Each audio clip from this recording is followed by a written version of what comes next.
os adolescentes aqui da igreja, eu não tive o privilégio de nascer em um lar cristão. Eu nasci em um lar espírita. Mas o Senhor me encontrou em minha tenra idade, de modo que eu passei toda a minha pré-adolescência, adolescência, juventude e fase adulta na casa do Senhor. E foi a melhor coisa que pôde acontecer na minha vida.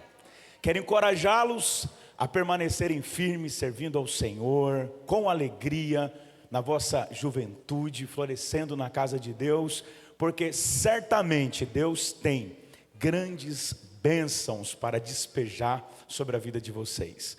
Eu quero louvar a Deus pela vida do pastor Edson José, muito obrigado, uma honra. Trago um abraço bem apertado do meu pastor Cláudio, amigo do Senhor.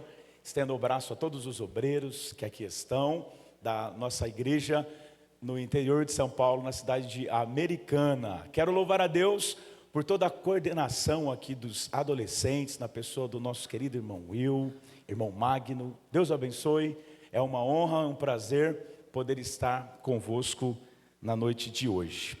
Não pretendo ser prolixo, vamos ler 2 textos hoje. O primeiro deles, Evangelho segundo escreveu Lucas, capítulo 11, versículo de número 1. Deus abençoe, Jean que me acompanha. Jesus estava orando em um certo lugar, e quando terminou, um dos seus discípulos lhe disse: Senhor, ensina-nos a orar, como também João ensinou os discípulos dele. Segundo texto, primeiro dos evangelhos, escrito por Mateus, capítulo 6. Vamos ler a partir do versículo 5 para contextualizarmos. Diz assim: E quando orardes, não sejais como os hipócritas, pois gostam de orar em pé nas esquinas e nas sinagogas, a fim de serem vistos pelos homens. Em verdade vos digo que eles já receberam a sua recompensa. Mas tu, quando orares, entra no teu quarto e, fechando a porta, ora ao teu pai que está em secreto. E o teu pai que vê o que é secreto te recompensará.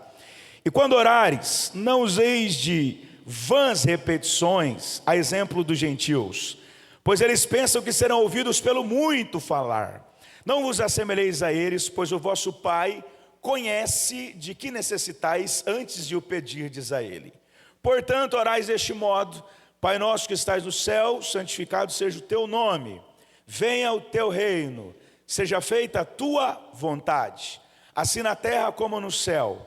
O pão nosso de cada dia nos dai hoje, perdoa as nossas dívidas, assim como também temos perdoado os nossos devedores. Não nos deixe entrar em tentação, mas livra-nos do mal, pois teus são o reino, o poder e a glória para sempre. Todos juntos digamos amém. O primeiro do texto que nós lemos nos diz que Jesus estava orando em um determinado lugar. Eu acho de grande relevância na parte introdutória da mensagem de hoje mencionar que, apesar de Jesus ser Deus, o Deus Filho, ele mantinha a sua comunhão com Deus Pai através de uma vida disciplinada, por assim dizer, de oração. Os evangelhos estão repletos de referências aonde encontramos Jesus na prática da oração propriamente dita. Lucas 3:21, Jesus foi ter com João, cognominado Batista, junto às margens do rio Jordão, a fim de cumprir toda a justiça de Deus. E o texto diz: e tendo Jesus orado, os céus se abriram. Marcos 1:35, Jesus deixava as grandes cidades, as aldeias, e ia para os desertos, a fim de manter a sua comunhão com o Pai em períodos longos de oração. Lucas 6:12, Jesus orou uma noite inteira, e no outro dia ele escolheu para si os seus discípulos, aqueles que mais tarde seriam chamados de apóstolos. Mateus 11:25, Jesus orou antes de fazer o grande convite do vinde. Ele disse: Pai, eu te dou graças, porque ocultaste estas coisas aos sábios e entendidos e revelastes aos pequeninos, porque assim lhe aprouve. João 6:11, Jesus orava antes das refeições. Mateus 19:13, ele orou pelas criancinhas, impondo as mãos sobre elas e abençoando cada uma delas. Texto joanino, oração sacerdotal, João capítulo 17. Jesus ora por todos os discípulos, dizendo: Pai, eu não peço que os tires do mundo, mas que os livres do mal. Santifica-os na verdade, a tua palavra é a verdade. E Jesus não ora somente pelos discípulos da época, mas a sua oração transcende os séculos e nos alcança também. Ele diz: eu não oro somente por estes, mas por todos aqueles que um dia haverão de crer. Lucas 23:34, no alto da cruz, sorvendo um cálice que continha um sofrimento sem precedentes, jamais visto na história da raça humana, ele disse: Pai, perdoa estes homens, porque eles não sabem o que estão fazendo. Sem sombra de dúvida, Jesus, ele é o nosso maior referencial quando o assunto é viver em constante oração. O primeiro dos textos que nós lemos nos diz que ele estava terminando um desses seus períodos de oração, quando é interpolado por um dos seus discípulos com um pedido especial e inusitado: Senhor, ensina-nos a orar. Aquele discípulo desejava aprender uma oração dos lábios do Senhor. Detalhe: ensina-nos a orar como João ensinou os discípulos dele. Em Israel, todo rabino ensinava ao seu talmide, ou aos seus talmidins, uma prece, uma oração.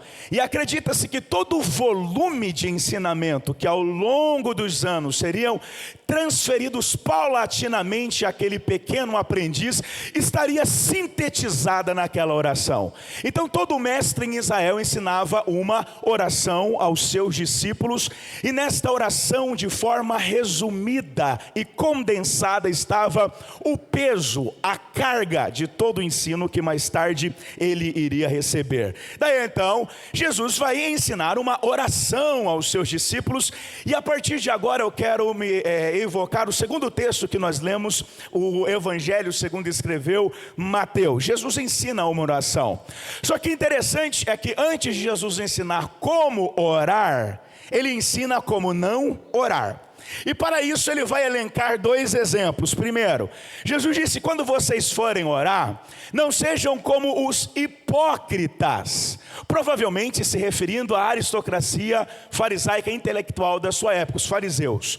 Uma seita radical que tinha como principal objetivo a observância da lei mosaica. E toda a prática que estava atrelada a uma demonstração exterior de piedade, mesmo que eles negassem a eficácia desta piedade, eles guardavam com muito afinco.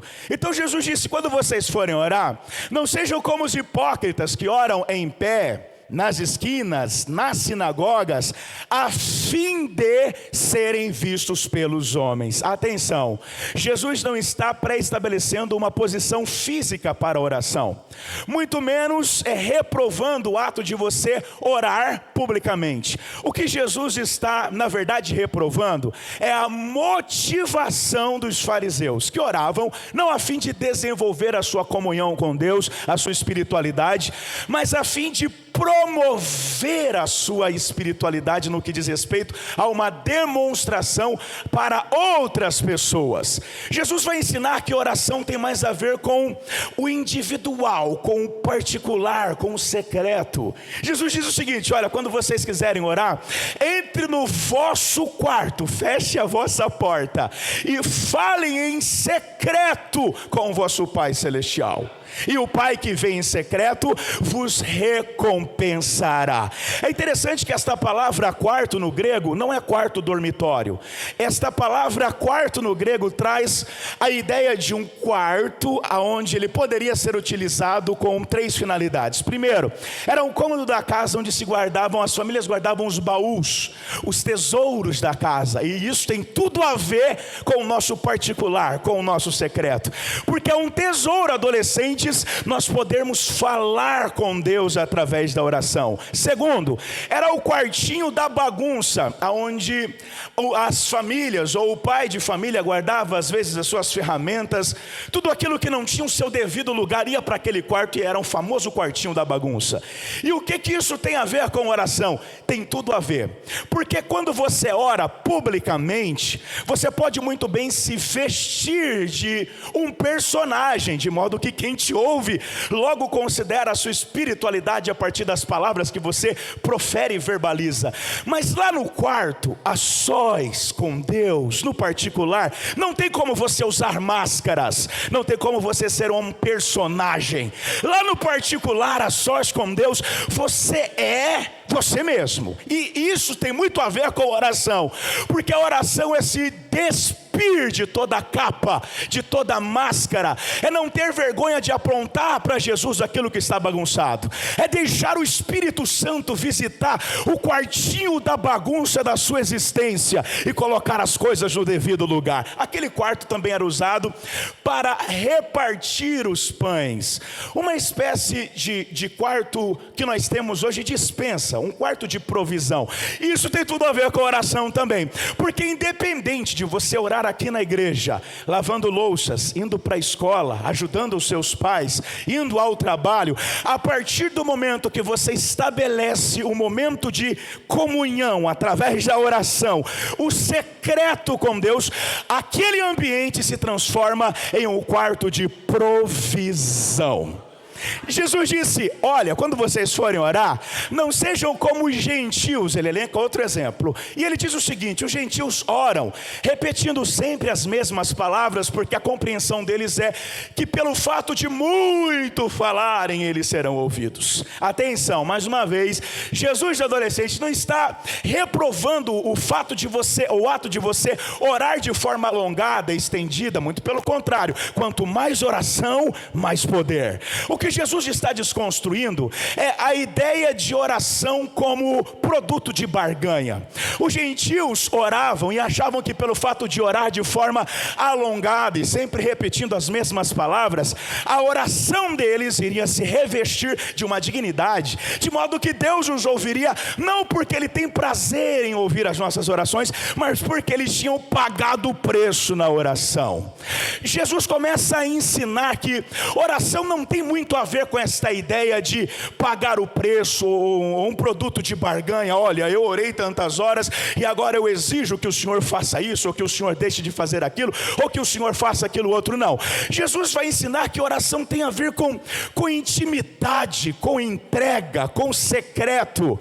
Jesus não está reprovando o ato de você orar repetindo as mesmas palavras, porque o próprio Cristo fez isso, por exemplo, no Getsemane, onde Ele ora por mais de 2 vezes repetindo as mesmas palavras. O que Jesus está ensinando é que oração não tem a ver com esta ideia de pagar preço, de barganhar com Deus. Deus tem prazer em nos ouvir. Eu concordo que a oração é uma batalha espiritual. Permita-me usar essa expressão, batalha espiritual, de à noite aqui, nesse sentido. Por quê? Porque a nossa carne não gosta de orar. Para você manter uma vida disciplinada de oração, você vai ter que se esforçar muitas vezes. Um pastor, quando eu era um pré-adolescente, que me discipulou, ele dizia: Denis, orar é como carregar uma pedra na cabeça. Você ajudou o seu pai em algum momento a carregar as sacolinhas da feira?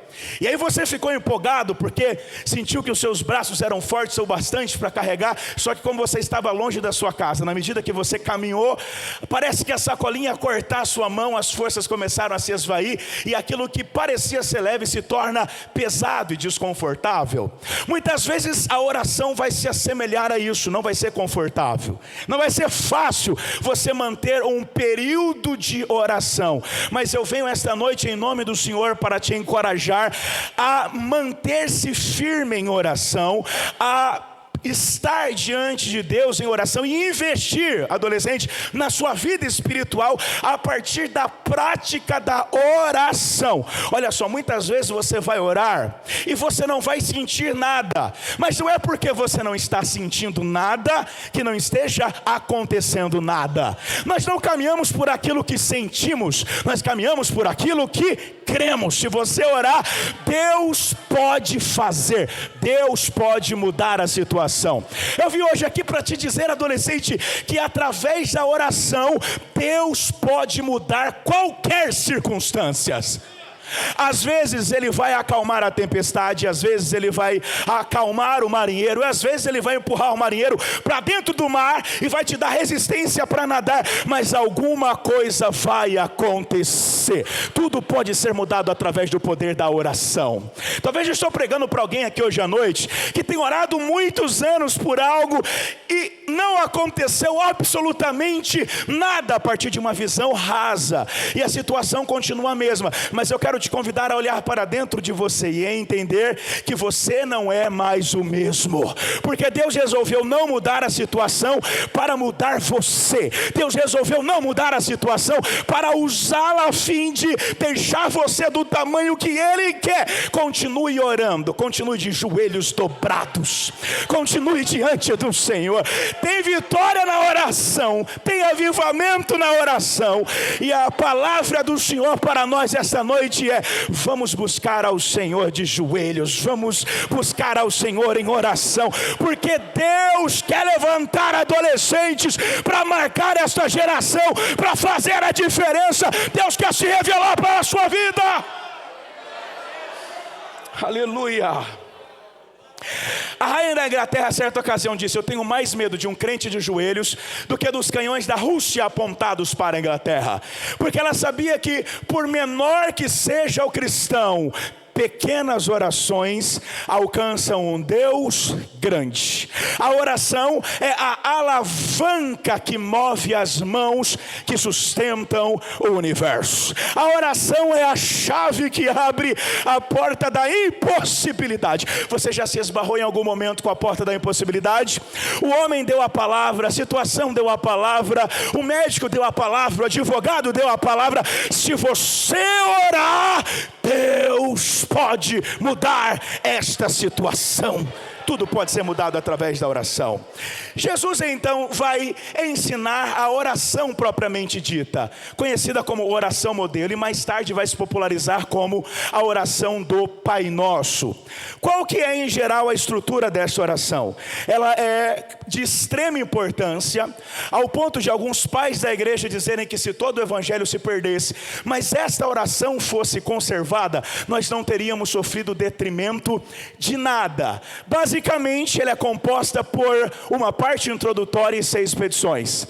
3 petições voltadas para o reino de Deus, para a sua vontade, e 3 petições voltadas para as nossas necessidades. A proposta de Cristo ao ensinar esta oração não é somente nos nortear nos nossos períodos de oração, mas é aplicar a partir desta oração alguns princípios do reino que, via de regra, deverão dirigir a vida de todo legítimo cristão, de todo adolescente que quer servir ao Senhor e que quer agradar a Deus. Olha aqui para mim, qual que é a parte introdutória da oração? Jesus inicia a oração da seguinte forma: Pai nosso que estais nos céus. Ele quebra protocolos, paradigmas. Por que eu digo isso? Porque a ideia de oração é muito habitual para os judeus desde a sua tenridade. Eles aprendiam essa prática muito cedo. Mas essa ideia de chamar Deus de Pai, qualquer pessoa, um gentil, por exemplo, chamar Deus de Pai, não seria processada com facilidade por um judeu. Eles tinham tamanha reverência com o nome de Deus, ao ponto de que quando um copista da lei encontrava o nome Jeová, o pentagrama Yahvé no Antigo Testamento, ele se levantava, lavava as suas mãos, colocava uma capa sobre as suas costas, tomava uma tinta especial e ele escrevia Yahvé ou Jeová, por conta da referência que eles tinham com o nome do Senhor. Aí Jesus vem e nessa oração diz assim: olha, vocês podem chamar Deus de Pai. Eu sei que para muitos de nós a ideia de associarmos a imagem de Deus à figura paterna, por não termos talvez tido um pai que foi referência, não seja tão fácil assim. Mas Jesus está dizendo que Ele é um Pai celestial, portanto um Pai que não falha, um Pai que não erra, um Pai que não cria filho mimado, um Pai que sabe impor limites, um Pai que sabe dizer não, um Pai que enxerga além do amanhã, além da linha do horizonte, além da escuridão. não. Um pai que sabe que o que faz muito sentido para você hoje, daqui a poucos anos não vai fazer nenhum sentido. É por isso que ele não permite você viver muitas coisas hoje, porque ele sabe que a sua mente vai passar por uma transformação, as suas compreensões serão ajustadas na medida dos anos, na medida que o tempo for passando, e aquilo que talvez brilhe aos seus olhos hoje, amanhã não vai fazer você ficar mais encantado. Ele é um pai bendito, um pai celestial, um pai que não falha, um pai perfeito. É interessante que alguns santos da história diziam que nessa oração, Jesus neste trecho está antecipando bênçãos em que ele garantiria na cruz, e esta é uma delas, a bênção da filiação, porque Jesus está comparando a oração com o relacionamento de um filho com o seu pai. A bênção da filiação seria conquistada por Cristo na cruz. Por que eu digo isso?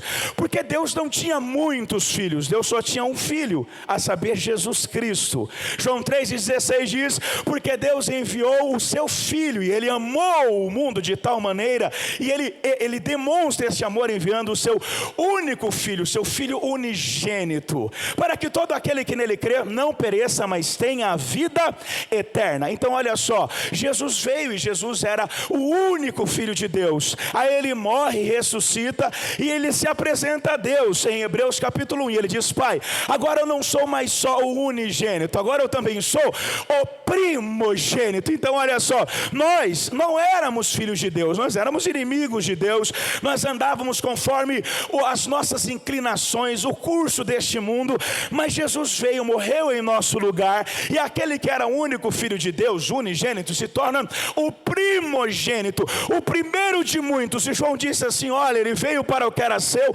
mas os seus não receberam. Agora todos quantos o receberam e creram no seu nome, deu-lhes o direito de serem feitos filhos de Deus. Então todos nós que estamos aqui esta noite, que recebemos Jesus como Senhor e Salvador, desfrutamos este privilégio de sermos filhos de Deus. É interessante, gente, que essa palavra pai no grego é Abba, e segundo alguns rabinos a melhor interpretação para a palavra Abba não é nem papai e nem paizinho, mas diz respeito ao primeiro balbuciar da criança depois de desmamada. É aquele som que a criança emite, pá ou mã, que foneticamente falando não representa muita coisa. Entretanto, tem um peso de um ser que mesmo sem saber expressar, ele entende que tudo que ele precisa está no colo do Pai. Olha só, Jesus está comparando a oração com a relação de um bebê recém-nascido com os seus pais. Os pais que estão aqui presentes hoje sabem que um bebê, ele é dependente. O pai cuida de forma integral dos bebês, as mães têm que cuidar de forma integral dos bebês, porque eles são 100% dependentes, e oração tem a ver com esta relação. Apesar que nós vamos orar quando entendemos que somos dependentes, só ora quem é dependente, só ora quem entende que sem Jesus não vai chegar em lugar algum, só ora quem ainda confia não na força do seu braço, não em sua capacidade, mas em Deus. Assim como uma criancinha de colo é extremamente dependente, só ora quem é dependente. Aos 9 anos de idade, quando eu comecei a frequentar a igreja evangélica e eu ouvi o pastor orar, eu dizia, meu Deus, eu nunca vou conseguir orar, porque eu imaginava que orar tinha a ver com palavras certas, palavras mágicas. Eu vim de uma tradição diferente, onde nós decorávamos rezas. Aí Jesus vem e desconstrói tudo isso aqui. Jesus diz que oração não tem nem a ver com palavras, tem a ver com relação de um bebê recém-nascido com o seu pai, que não sabe se expressar, mas que entende que tudo o que ele precisa está no colo do Pai. Sabe por que eu digo isso, irmãos? Porque Deus é capaz de ouvir orações que você não é capaz de expressá-la. Você já teve, adolescente, a experiência de dobrar os joelhos e pensar, puxa vida, eu tinha tanta coisa para falar para Deus, mas me falta capacidade cognitiva, eu não consigo sistematizar, eu não consigo falar, eu dobro os joelhos e não sai nada. Quem foi que disse que você precisa falar? Deus consegue ouvir orações que você não consegue expressar, verbalizar. Até as suas lágrimas lágrimas Deus entende. Cada lágrima que cai dos seus olhos é uma frase diante de Deus. Deus ouve as nossas orações.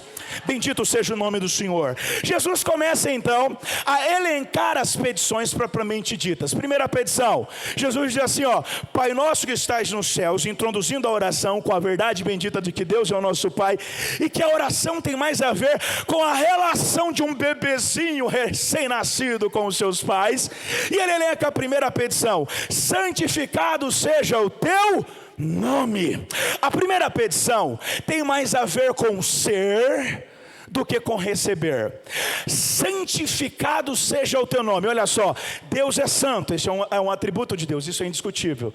Não existe a necessidade da igreja orar para que o nome de Deus se torne mais santo ainda. A ideia do texto ou da oração é a seguinte: assim como o teu nome é santo nos céus, assim como o teu nome é santo nos lábios dos serafins, assim como o teu nome é santo nas regiões celestiais, que ele seja santo na minha vida.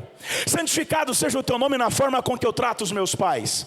Santificado seja o teu nome na forma com que eu respondo os meus professores. Santificado seja o teu nome nos meus estudos. Santificado seja o teu nome na forma que eu trato a minha esposa, na forma com que eu trato o meu marido. Santificado seja o teu nome quando eu estiver sozinho. Santificado seja o teu nome quando eu receber um convite indevido. Santificado seja o teu nome quando alguém me pedir ajuda. Santificado seja o teu nome quando o mendigo bater a minha porta. Santificado seja o teu nome quando um pedinte bater no vitrô do meu carro. Que eu viva para a glória de Deus. Será que essa tem sido a nossa métrica ou o filtro que tem regido as nossas vidas?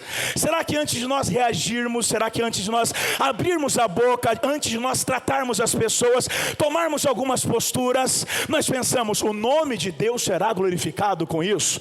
Eu preciso viver para a glória de Deus. Eu gosto dos puritanos do século 17. Eles diziam que não existe uma dicotomia entre a vida secular e a nossa vida eclesiástica, de modo que o que nós somos aqui, nós precisamos ser lá fora também, de modo que o culto que acontece aqui se estende para lá fora também. Isso abarca os seus projetos, os seus estudos, a sua profissão. Um sapateiro se converteu um dia e ele procurou Lutero, o grande reformador, e disse: Lutero, eu quero viver para a glória de Deus, o que eu faço? Lutero disse assim: olha, faça o melhor sapato que você puder e venda por um preço justo. Isso é viver para a glória de Deus. O que nós aprendemos é que independente do que você fizer, você deve fazer para a glória de Deus. Se você está estudando, dedique as suas melhores notas ao Senhor. Se você tem um sonho de ser um engenheiro, você vai ser um engenheiro, e um engenheiro de Deus, e o melhor engenheiro para a glória de Deus. Se você é um advogado, seja o melhor advogado. Se você é um professor, seja o melhor professor. Se você é um construtor, seja o melhor construtor. O que você fizer, faça para a glória de Deus, faça com todo o seu coração, e o nome do Senhor será santificado na tua vida. Aí ele diz assim na segunda petição: venha o teu reino.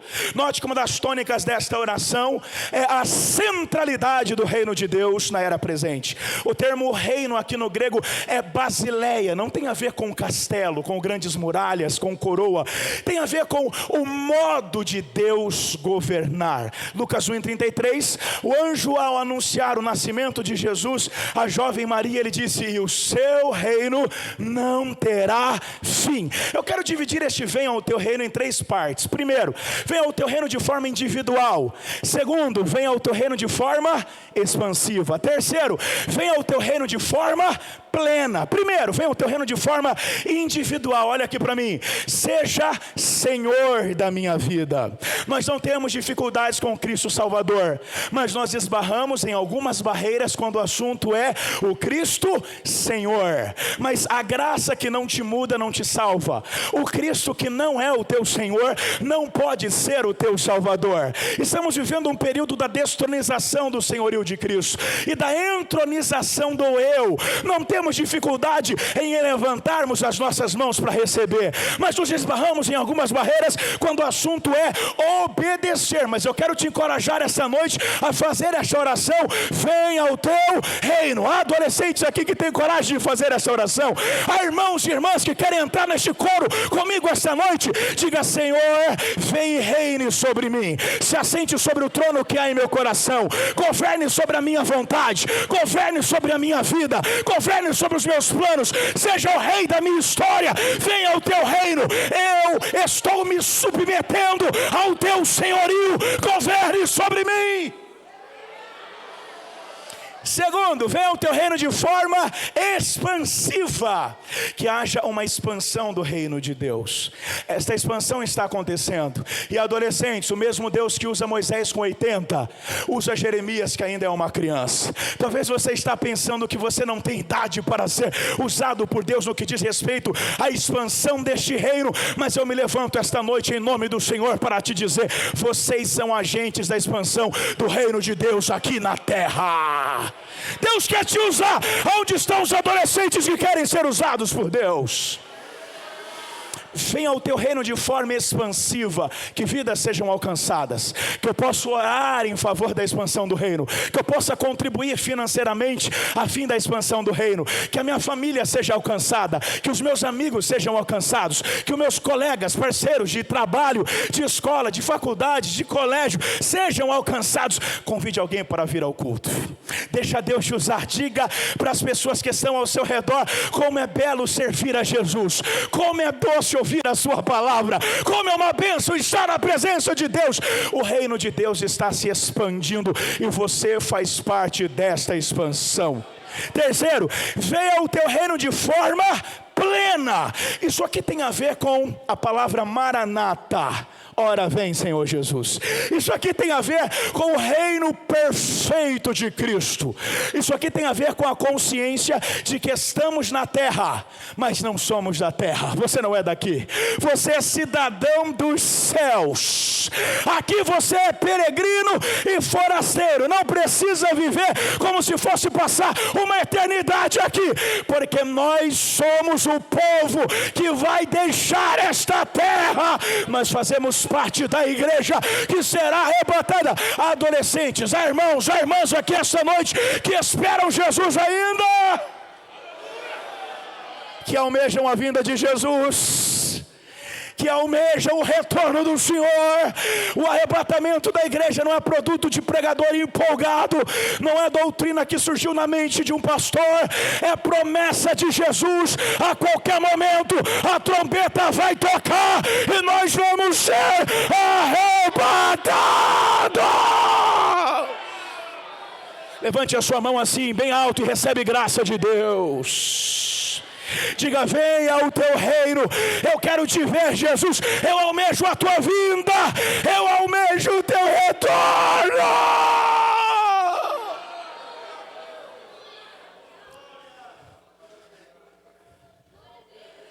Terceira petição: seja feita a tua. Repita, adolescentes, comigo, por gentileza, no 3, 1, 2, 3. Seja feita a tua. O que sabemos sobre a vontade de Deus? Onde encontrá-la? Como discerni-la? No Antigo Testamento, quando uma pessoa desejava saber o que Deus queria, ele tomava uma oferta, ia até um profeta, ele consultava o Senhor e Deus revelava a sua vontade. Essa prática está vigente nos nossos dias atuais? Não! Você não precisa correr atrás de profeta, você não precisa correr atrás de profecias, você precisa abrir a sua Bíblia. Nós somos protestantes e acreditamos na suficiência das Escrituras. Nós acreditamos, enquanto pentecostais, na vigência dos dons espirituais e que Deus usa pessoas com mensagens proféticas, e que se Deus tiver uma palavra para o teu coração, essa palavra vai te alcançar aqui na igreja, no trabalho, na feira, no supermercado. Deus vai falar com você. Mas nós, sobretudo, acreditamos que a maior profecia ainda é a palavra de Deus. Então, se você quer saber qual é a vontade de Deus, leia a sua Bíblia. Quer ouvir Deus? Leia a Bíblia. Quer ouvir Deus de forma audível? Leia a Bíblia em voz alta. Quer saber qual a vontade de Deus? Tire a poeira da Bíblia. Quer saber qual a vontade de Deus? Não perca a escola bíblica dominical. Quer saber qual a vontade de Deus? Venha no culto de ensino ouvir o seu pastor, porque a palavra de Deus nos revela a sua vontade. Aonde estão os adolescentes que amam a Bíblia? Levante a mão e adore ao Senhor. Eu creio que nós, enquanto assembleanos, amamos as Escrituras. Então não temos dificuldade de sabermos qual é a vontade de Deus. Nós sabemos que o que Deus quer é que você seja justo, honesto. A nossa maior dificuldade não reside em discernirmos qual é a vontade de Deus, e sim abrirmos mão da nossa vontade e de nos submetermos à vontade de Deus. Hoje, adolescente, eu vim aqui para te dizer que se a sua vontade, que se o seu sonho não se alinhar com a vontade de Deus, isso não vai ser bênção para a sua vida. Sobretudo, seja feita a vontade de Deus. Você já foi alguma vez contrariado por Deus? Eu já fui muitas vezes contrariado por Deus. Você já recebeu alguma vez um não de Deus? Você já quis muito algo, e Deus disse, não é isso que eu tenho para você. Às vezes por imaturidade nossa a gente fica triste, chateado, porque a gente queria muito aquilo, mas depois que os anos passam, a conta se fecha, as coisas se encaixam, e o que Jesus disse em João faz sentido de forma profunda. O que eu faço agora você não entende, mas mais tarde você vai compreender. Talvez você quis muito algo na sua vida e você recebeu um não de Deus e está aqui hoje jururu, chateado. Eu vim aqui para te dizer que este não é uma bênção para a tua vida. Este não é um livramento para a tua vida. Deus enxerga além da linha do horizonte, além da escuridão. Deus está em lugares aonde você não está. Deus sabe o que é melhor para a sua vida. Eu quero te encorajar a você se submeter à vontade de Deus. Isso é evangelho. Jesus disse, quer me seguir? Ok, me siga, mas primeiro, negue-se a si mesmo, tome a sua cruz e me siga. Eu sei que às vezes a cruz é pesada e dá vontade de cortar um pedacinho dela e fazer da cruz um crucifixo, não é? Mas eu quero em nome de Jesus te encorajar a abraçar a sua cruz, a abraçar Jesus e a continuar caminhando, porque vale a pena. O melhor lugar para estar ainda continua sendo no centro da vontade de Deus. Aí o texto dá um salto dos céus em direção à terra, no pão nosso de cada dia. Jesus disse, o pão nosso de cada dia nos dai hoje. Primeiro, Jesus disse, o pão. Repita comigo, adolescentes, pão. Pão diz respeito às nossas necessidades básicas. Jesus não disse pudim, Jesus não disse picanha, Jesus disse pão. Mas eu gosto de um doce, eu gosto de um churrasquinho. O doce virá e o churrasquinho também. Posso ouvir um glória a Deus? Mas isso é graça. O que Deus se compromete é com o pão. Porque a proposta do evangelho nunca foi te fazer ficar rico. A proposta do evangelho nunca foi fazer você subir na vida. A proposta do evangelho nunca foi que você tenha muitas propriedades. Alguém da nossa geração disse, pare de vir a Cristo para subir na vida, porque o símbolo do evangelho não é uma escada, ainda é uma cruz. A proposta do evangelho é fazer você entender que a maior riqueza que o homem, que a mulher, que o adolescente pode possuir, o maior tesouro que temos é ter Jesus na vida. Você concorda com isso? Aí Jesus disse assim, ó, o pão nosso. Note que o plural está presente nessa oração. O Pai é nosso, as dívidas são nossas, e o pão também é nosso. No reino de Deus não existe pão meu. Jesus está desconstruindo a tendência do homem, que é completamente antagônica à ideia do texto de partilha. Desde a tenra idade, os nossos pais precisam nos ensinar a repartir. Eu me lembro, eu levava bolacha para a escola, e eu só abri o pacote quando não tinha ninguém por perto, que era para não ter que dividir. A minha irmã já comia aos poucos, e não era porque ela gostava de repartir, é para exibir para mim depois, dizendo, eu tenho, você não tem. Aí eu ia, tomava dela e comia dela também. Isso explica porque eu sou corpulento assim, né? Eu sempre fui comelão. Agora, Jesus está ensinando que no reino, não existe pão meu. Não é sobre mim, é sobre nós. Entende? Não é pão meu, é pão nosso, é partilha, é ser bênção na vida de alguém. Você já viu um rio bebendo da sua própria água? Você já viu uma árvore se alimentando do seu próprio fruto? Você já viu uma flor aproveitando do perfume que ela exala? Sabe qual é o sentido da sua existência? É dar sentido na vida das pessoas. Sabe qual é o propósito de você existir? É ser bênção na vida de alguém. É entender que você é o corpo de Cristo. Nós somos o corpo de Cristo aqui na terra. E Jesus quer abençoar vidas através de você. Você precisa ser um caminho, adolescente, por onde Jesus passa e abençoa alguém. Pastor sente muito isso. Você vai visitar alguém e sai de lá visitado.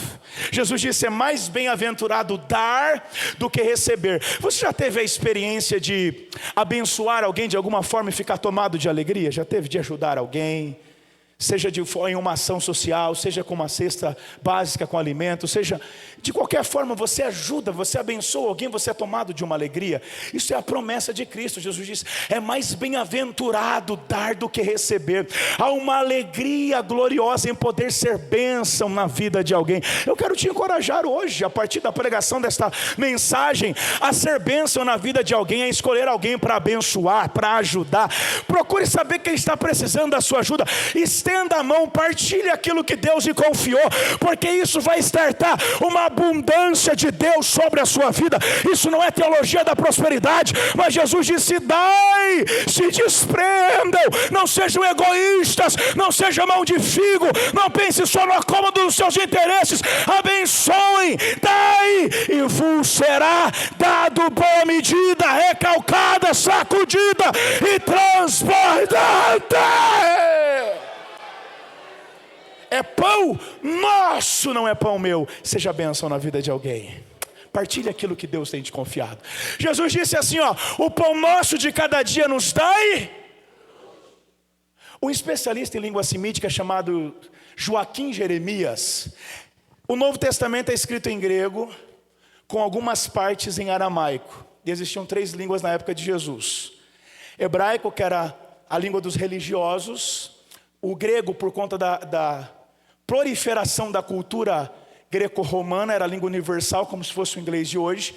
E o aramaico era a língua do povão, todo mundo falava em aramaico, por conta da influência daqueles que foram levados ao cativeiro. Então Jeremias Joaquim diz que este texto da oração foi escrito originalmente em aramaico. E a melhor tradução para este trecho da oração é: o pão de sabate dai-nos hoje. Ou, antecipa-nos o pão de amanhã, para que eu viva hoje como se o amanhã estivesse garantido. A ideia aqui era do maná. Lembra do maná do deserto? Enquanto os filhos de Israel não pisaram em Canaã, não faltou maná. No primeiro dia tinha maná, no segundo dia tinha maná, no terceiro dia tinha maná. Se eles guardassem para o quarto dia, o que acontecia? Porque o Deus que proveu no primeiro dia estava dizendo: eu não deixo de ser Deus no segundo, eu não deixo de ser Deus no terceiro, eu não deixo de ser Deus no quarto. Eu estou pregando para alguém aqui esta noite. Talvez você está angustiado, você deixou com que esta ansiedade, esse excesso do futuro furtasse a sua paz, roubasse a sua quietude. Mas Deus te trouxe aqui esta noite para te dizer: eu cuidei de você até hoje, eu não vou deixar de cuidar. Os teus filhos, a tua família, a tua saúde, o teu futuro, a tua história, os teus planos, os teus projetos estão nas minhas mãos, diz o Senhor. Pare de ficar enchendo o seu hoje com excesso do amanhã. Pare de sofrer por antecipação. Pare de permitir que este excesso de preocupação, esta preocupação exacerbada, roube a sua paz. Jesus está dizendo: viva um dia de cada vez. O pão nosso de cada dia nos dai hoje. Viva o hoje, viva o agora. E eu não estou sendo aqui fazendo apologia à displicência no que diz respeito à parte que nos cabe. Nós temos as nossas responsabilidades. Eu só estou estou lhe dizendo que o cavalo se prepara sim para o dia da batalha, mas a vitória não vem da força do cavalo, a vitória vem do Senhor que fez os céus e a terra. Olhai para as aves dos céus, elas não semeiam, não cegam, não colhem, contudo vosso Pai Celestial cuida de cada uma delas. Para de se preocupar de forma exacerbada, confie no Senhor e viva um dia de cada vez. O pão nosso de cada dia nos dai hoje. Ele continua dizendo: perdoe as nossas dívidas, assim como nós perdoamos os nossos. Quanto de evangelho tem aqui, adolescentes? Os nossos pecados são comparados a uma dívida impagável, mas que foi quitada por Cristo, quando Ele abriu os braços no alto da cruz e disse: está consumado. A grande mensagem do evangelho é: a dívida se transformou em dádiva, em presente. E assim como nós fomos perdoados por Deus, porque você foi perdoado por Deus, você crê nisso? Nunca duvide do amor de Deus, nunca duvide do perdão de Deus. Você foi perdoado, você é perdoado. João escrevendo disse: olha, filhinhos, eu vos escrevi para que não pequeis, mas se vós pecardes, saibas que vocês têm um advogado para com o Pai, Jesus Cristo justo. É Ele que perdoa todos os nossos pecados, é Ele que apaga todas as nossas iniquidades. Salmo 130, verso 3 e 4 diz: se tu, soberano Senhor, registrasse os pecados dos homens, quem escaparia? Mas contigo está o perdão. Confesse ao Senhor os seus pecados, se arrependa dos seus pecados esta noite e receba perdão da parte de Deus. Ele apaga as suas transgressões, Ele desfaz as nossas mazelas como a névoa. Ele diz: dos teus pecados eu não me lembro mais. E assim como nós fomos perdoados, nós precisamos perdoar. Receba a graça de Jesus para perdoar esta noite e para ser perdoado. Sexta petição, ele diz: não nos deixe cair em tentação, mas nos livres do mal. Eu me levanto em nome de Jesus, adolescentes, esta noite, no primeiro dia deste grande congresso, para te dizer que Deus vai te livrar de todo o mal. Você crê? Deus está guardando a sua vida, Deus está guardando o seu coração, Deus está guardando a sua mente. 1000 vai cair do teu lado, 10.000 à tua direita, mas você não será atingido. Praga alguma vai chegar à sua tenda, toda ferramenta preparada contra ti não vai prosperar. Como Deus disse a Zacarias: Zacarias, a cidade está sem muros, não tem muro de alvenaria, mas tem uma coisa: eu vou ser como muro de fogo, eu vou proteger vocês. Deus está te cercando com uma muralha de fogo essa noite. É Ele que te guarda e o mal não lhe trisca, não lhe toca. Você está escondido em Deus. E ele encerra a oração dizendo: porque teu é o reino. Dele é o reino, Ele é rei, Ele é Senhor, Ele está sentado em seu trono. O Salmo 29 diz que o seu trono está sobre as muitas águas, acima da tempestade, acima das circunstâncias, acima dos problemas. Ele está assentado, Ele governa, Ele é soberano, Ele é Senhor, Ele é Rei, Ele reina, dele é o reino. Não existe um centímetro da tua história, da tua existência, que escape do controle absoluto de Deus. Dele é o reino, teu é o poder. Há homens que acham que são detentores de poder aqui na terra, mas foi Jesus que, quando ressuscitou, disse: é-me dado todo o poder no céu e na terra. Eu não sei o que você está vivendo, eu não sei quais são os seus planos, eu não sei quais são as suas dificuldades. Eu não conheço os adolescentes aqui, eu não conheço os irmãos, mas eu me levanto esta noite em nome do Senhor para te dizer: Deus pode, Ele pode, Deus pode. Deus pode, recebe essa palavra, Deus pode. Deus pode. O homem pode ter dado a palavra, o advogado pode ter dado a palavra, o médico pode ter dado a palavra, mas Deus pode, Deus pode, Deus pode. Alguém que recebe esta palavra e pode adorar, Deus pode, Deus pode, Deus pode. Teu é o reino, teu é o poder, e tua é a... O Pai é nosso, as dívidas são nossas, o perdão é nosso, o pão nosso, mas a glória é dele, a glória é dele, a glória é dele. Você pode adorar. Paulo, escrevendo a Catedral das Epístolas, ele disse: ó, profundidade das riquezas, tanto da sabedoria como do conhecimento de Deus. Quão insondáveis são os seus caminhos, quão inescrutáveis são os seus juízos. Quem conheceu a mente do Senhor? Quem foi o seu conselheiro? Quem primeiro lhe deu, para que dele recebesse recompensas?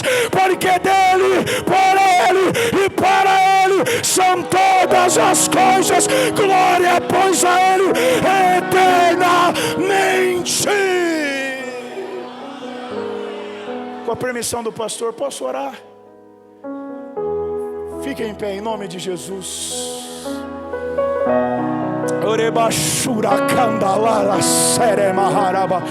Espírito Santo, aplique esta mensagem em cada coração aqui.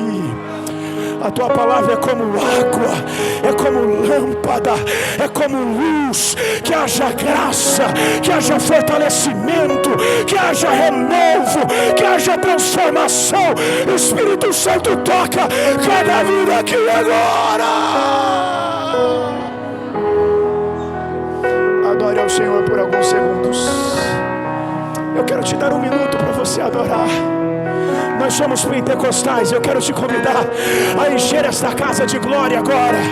Eu sei que foi uma semana corrida, eu sei que sexta-feira é tão puxado. Você talvez estudou, trabalhou, mas você chegou no melhor lugar. Você está na presença do Pai. Ele vem ao teu encontro agora, Ele toca o teu coração, Ele enche a tua alma e te diz: tu és meu filho, eu renovo as suas forças, eu tenho planos da tua vida, eu destruo laços, eu quebro armadilhas, eu jogo por terra o mar. Oregaxúria calamanda caracha e palabacachora bacalamandarabagaharamahai irabachora baixora gaharabaixura baharabai. Olha aqui para mim, nós vamos orar. Eu encerro. Eu me lembrei de um testemunho de um pré-adolescente que aceitou a Jesus. Ele tinha mais ou menos de 8 para 9 anos de idade. A sua mamãe era macumbeira, o seu pai pagodeiro e envolvido em uma facção criminosa. Ele recebeu Cristo como Senhor e Salvador da sua vida e começou a servir a Deus na sua casa com muita dificuldade. Quantas vezes a sua mãe o expulsou de casa? Quantas das vezes a sua mãe dizia: vai comer na igreja, vai comer na casa do pastor. E ele gostava, ficava o dia inteiro lá ouvindo de Bíblia, dando trabalho para a mulher do pastor, com os filhos do pastor. Ele aproveitava o círculo de oração e ele ia e ficava lá orando com as irmãs para tomar sopa depois do círculo de oração. Andava todo maltrapilho, porque a mãe não comprava roupa, não gostava de crente. A mãe expressava a sua infelicidade do filho ter se convertido à igreja dos crentes. Mas até aí estava tudo bem, até o dia que ele começou a levar a Bíblia para a escola e pregar lá na escola. A diretora, as professoras perceberam que aquele menino era diferente. Ele ficava lendo a Bíblia na hora do recreio, dos intervalos. Falava de Jesus para todo mundo. Um dia a diretora levou ele para a diretoria. Ele viu uma Bíblia católica lá, pegou a Bíblia e pregou para a diretora. A diretora disse: menino, não está muito bem. Achou que o pastor fez alguma lavagem cerebral na cabeça dele. Ligou para o pai do menino. O pai do menino foi buscar ele. Bateu no menino na frente da diretora. E aí a prova começou. Ele sempre apanhava do pai e da mãe, muitas surras, inúmeras suas, mas aquela ficou marcada. Por que eu digo que a prova começou? Porque ele queria estar em um culto e não podia. Ele queria participar de uma reunião como esta e o pai e a mãe não deixavam. Quantas vezes ele estava orando na sua casa e o seu pai chegava drogado e chutava as suas costas? Quantas das vezes ele tinha que ler a Bíblia escondido dentro do banheiro? Ele tinha que ler a Bíblia quando ia na casa da avó dele. E ele aproveitava domingo para ir à escola dominical sem o pai e a mãe saber, porque ele foi proibido de ir à igreja. Enfrentou muitas dificuldades, até uma noite de sexta-feira, alguns amiguinhos passaram em sua casa para ele orar. Sempre aprendeu o caminho da oração em um determinado lugar. A mãe não deixava nem ir aos cultos, quem dirá ir orar no monte, não vai. O menino aproveitou que ficou só em casa, porque era sexta. A mãe foi para os trabalhos, o pai foi para o pagode, o menino ficou só, foi para os joelhos falar com Deus. A madrugada chegou, a mãe chegou, deitou e dormiu. O pai chegou, deitou e dormiu. Já não teve briga aquela noite, porque era uma família destruída. Só quem é só evangélico dentro de uma casa sabe qual é a dificuldade. E uma casa onde os princípios e valores haviam sido deteriorados, não tinha respeito. O pai batia na mãe, o menino traumatizado. Mas aquela noite Deus havia marcado de mudar a história daquela família. Ele levantou dos joelhos depois de um período de oração, deitou na sua caminha e pegou no sono. A mãe chegou, como eu disse, deitou e dormiu. O pai chegou, deitou e dormiu. E já não teve brigas. Daqui a pouco ele ouviu o barulho de um copo que caiu e se quebrou. Ele levantou para ver o que tinha acontecido na cozinha. Uma casa simples, telha brasilite, 3 cômodos. Ele chegou na cozinha, o copo está espatifado e a mãe caída no chão, tomada por legiões de demônios. Isso era frequente. Ele levantou naquela noite o seu dedinho e disse: demônio, em nome de Jesus Cristo, sai da vida da minha mãe agora. O demônio deu um forte brado e disse: eu saio, mas eu volto e destruo tudo. Destrói nada. Passou-se 20 dias, o pai recebeu um convite para uma manhã missionária e não é que foi. E quando o pregador faz o apelo, sai aquele homem todo cheio de tatuagem, metido a malandro, dobra os joelhos na frente do altar e diz: eu quero aceitar o Jesus do meu filho. Passou-se mais uma semana, a mãe deixou a macumba e aceitou a Jesus também. A mãe se tornou uma missionária que prega por muitas partes. O pai um baterista que tocou na casa de Deus. E o mais interessante é que o menino cresceu e não se desviou não. Ele tem 35 anos de idade e está pregando para vocês aqui esta noite. Eu me levanto esta noite em nome do Senhor, como testemunha ocular do que Deus pode fazer, usando o adolescente que Deus vai usar a sua vida. Eu quero fazer 2 apelos, eu já estou encerrando. Levante as mãos, aqueles adolescentes que querem ser usados por Deus. Tem alguém que quer ser usado? Onde estão os adolescentes que querem ser pastor? Esposas de pastores, adolescentes que querem pregar a palavra, adolescentes que querem fazer a obra de Deus. Vem aqui à frente, você que tem esse desejo, você que quer pregar, você que quer ser um missionário, você que quer ser pastor, você que quer ser usado por Deus. Rapidinho, vem à frente. Nós vamos orar por vocês agora. Nós vamos orar pela sua vida. Há uma unção poderosa de Deus fluindo aqui nesta casa. Deus abre a sua mente, Deus abre o seu coração. Em nome de Jesus, você vai pregar, você vai fazer a obra de Deus.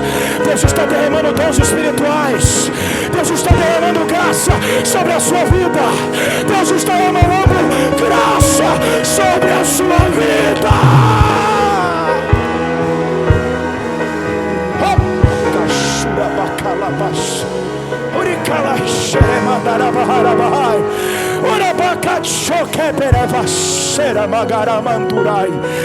Oh meu Deus, todos os adolescentes, Senhor, eles são como flechas.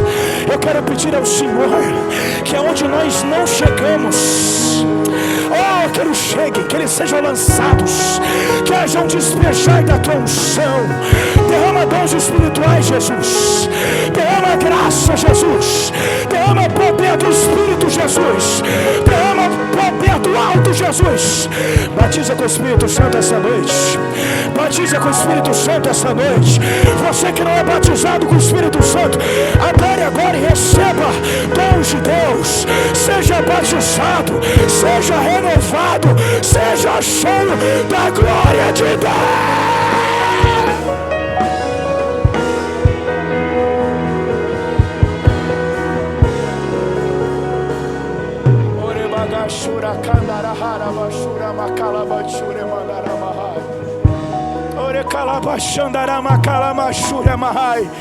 Oh, aleluia. Feche os seus olhos. Isso.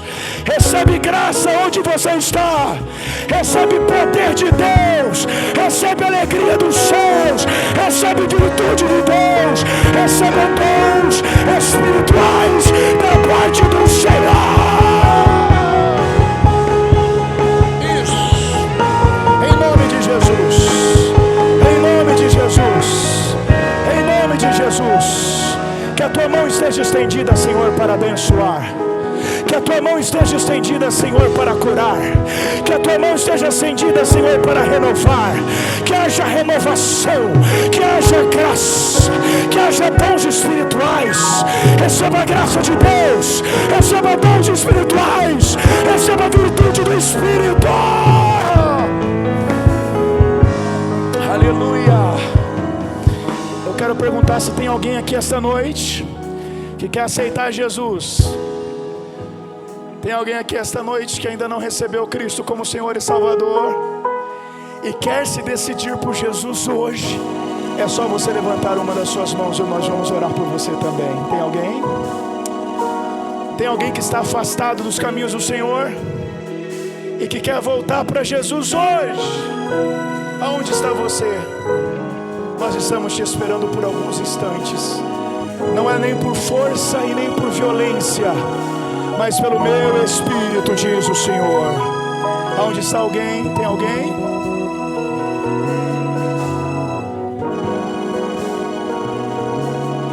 Que coisa linda vocês aqui. Que Deus abençoe. Deus abençoe a todos. Em nome de Jesus. É só o começo. Certamente neste fim de semana o Senhor irá despejar de sua graça de forma copiosa sobre a vida de vocês. Retorne para o seu lugar abençoado. Muito obrigado, muito obrigado. Glória, glória a Deus. Que palavra maravilhosa, irmãos. Que palavra maravilhosa. Louvado seja o nome do Senhor para todo sempre. Santo, santo, santo é o teu nome. Glória, glória, glória, glória a Deus. Ah, amigo fiel, como é bom poder te servir, Pai. Como é bom poder servir a Ti, Senhor. Como é bom, Senhor, poder fazer parte da Tua família. Maravilhoso e eterno. Santo, santo, santo é o Teu nome, Pai.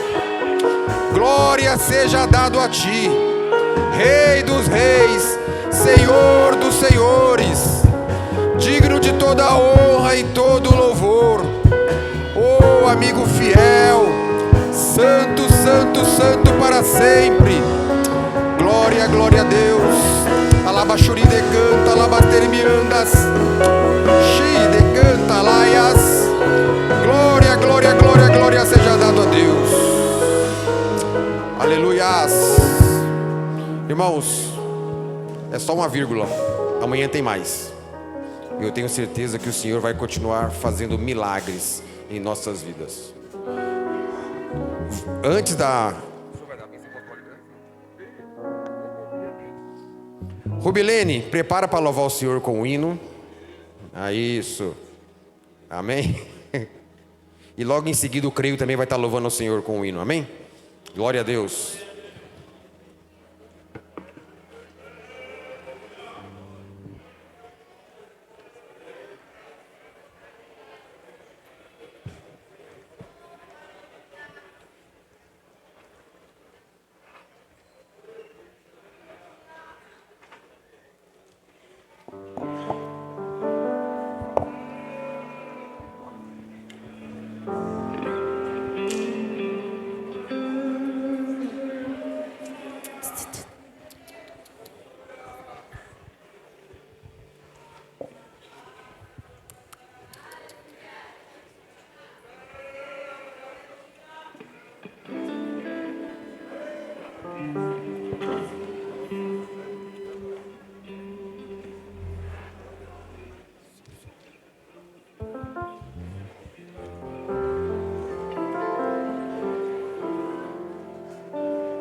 esqueci do que fizestes por mim. Como eu perdi a fé no impossível. Como eu pude pensar que tu não podes operar, porque insiste em não ver os teus milagres.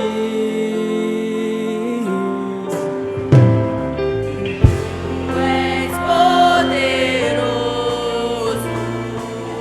Declare que Ele é poderoso, Ele é, Ele é. Tu és poderoso. Ele é poderoso. Ele é. Tu és poderoso. Tu és poderoso. Ele é, Ele é.